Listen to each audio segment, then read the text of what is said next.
Thousands of firefighters are working to save Lake Tahoe as the Caldor Fire continues to grow. I'm Chris Thomas. And I'm Madison Wade. Tens of thousands of people are leaving their homes, causing gridlock on winding mountain roads. Here are the three big things to know right now. The Caldor Fire grew an additional 9,000 acres overnight. Now it's 177,000 acres. Containment dropped to 14%. Evacuation orders are changing rapidly. I do want to show you a map showing the evacuations for El Dorado County. All 22,000 people, South Lake Tahoe, now under evacuation. And look at this. Our John Bartel is live now. John, tell us where you are. This is Echo Summit Lodge. I understand it caught fire there.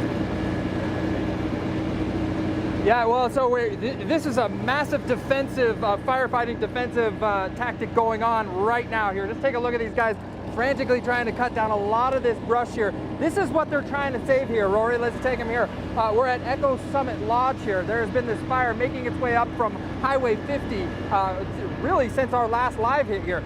Rory, let's walk over here. So if you see, we've got crews from like Modesto, we've got from Alpine County. They are all out here frantically trying to cut down a lot of this. And that's what they're trying to prevent getting any closer. Walk down here, just a scotch. You don't have to walk too far, but you can see right there, they're shooting a lot of this, the water over here. Now, what's really happening here is, if you can see, there is just so much of this wind up here. It's very, sorry about that, but it is just so windy. It is causing a lot of this ash to sprinkle everywhere, and it's starting these spot fires. These guys are like playing hopscotch. Let's walk over here, down over here, Rory, if you can walk this way. So I want to show you guys what's happening on the other side. There's like two fights going on, firefights going on. One is coming up from Highway 50 right here. This is Echo Summit. Down below us here, that is where Myers, that is where a lot of other homes and stuff are happening over there. And this is what they're trying to protect. These guys are just working really hard out here. Madison, Chris?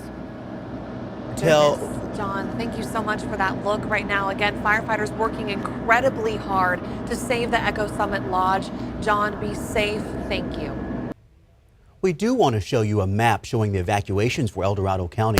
All 22,000 people in South Lake Tahoe are now under mandatory evacuation as flames are getting closer to the resort. This is just heartbreaking developments. This is what we've been warning about for quite some time now. Our crews, of course, are stationed across the area as we cover this breaking news. We have crews as well who are working to try and get you the very latest information. Let's go now to our Brandon Ritteman, who is also covering the latest developments. Brandon, tell us where you are, what you are seeing.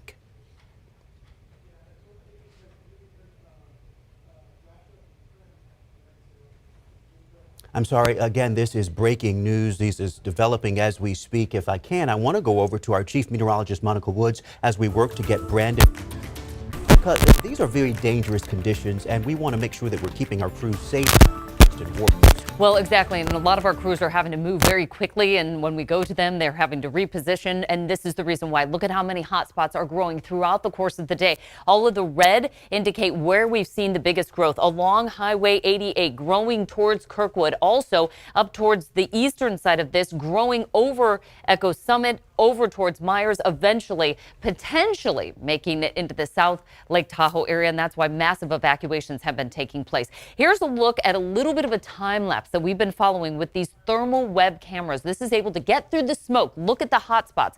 And as you can see, there's been tremendous growth moving over the ridges and down into portions of the lower part of the valley. This is where the position of that camera is. Just to give you an indication, that camera is positioned to look into the fire as it approaches the Lake Tahoe basin and towards South Lake Tahoe. A very dangerous situation growing in that direction. As far as the explosive fire growth that we've been seeing over the past couple of hours, it's a very typical pattern and unfortunately the most dangerous part of fighting this fire. We have the highest temperatures, the strongest upslope wind that gives the opportunity of that fire to really grow, and the lowest humidities. We'll see some relief for tonight, not a whole lot because the wind's a huge factor. Still coming out of the southwest, pushing that fire up towards South Lake Tahoe, also pushing that fire over towards the Kirkwood area. And so those are a couple of places that CAL FIRE has been alerting Those are going to be under watchful eye for the next several hours. Temperatures not helping at all. Highs were warming into the upper 90s, even 100s throughout the lower elevations, and even hot up high as well, with our red flag warning now in effect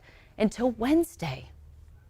Goodness, this is just heartbreaking. You know, some of the areas under evacuation have seen wildfires before, Madison. Yeah, they have. The Angora fire burned in 2007, and that's where we find ABC 10's Luke Clary very close to that burn scar. Luke, you're seeing active flames where you are. Yes, in fact, though, we are on Highway 50. I just want to make that very clear, guys. We are on Highway 50 where there are a number of switchbacks alongside Echo Lake, and let me just count out the number of spot fires that we are seeing here. This is further down the road from where we just saw John Bartell. And here is one up that ridge, right? Just there. Another one next to it, so that's two. Here's three down here alongside the Tahoe Basin side slope of the Highway 50 corridor here. Another one sitting here. That's at least 4, 5, and 6. And another one through those trees. So you could just see how this fire has been able to grow at such an alarming rate, right? Because when those trees torch, and we have seen them torch from time to time, and that finer fuel, think the pine needles, the pine cones, when that goes up and it flies up into the air, it takes flight in the form of those embers, that ash, it lands in the dry brush, the dry timber. And that's what sets off these spot fires everywhere you look. Ember casts going as far as 3/4 to a mile, we've heard from Cal Fire. And so we are just watching this fire continue to grow, making its way closer and closer toward Myers in the Tahoe Basin. All right, Luke, thank you for that live look off of Highway 50, again surrounded by spot fires right now. Luke.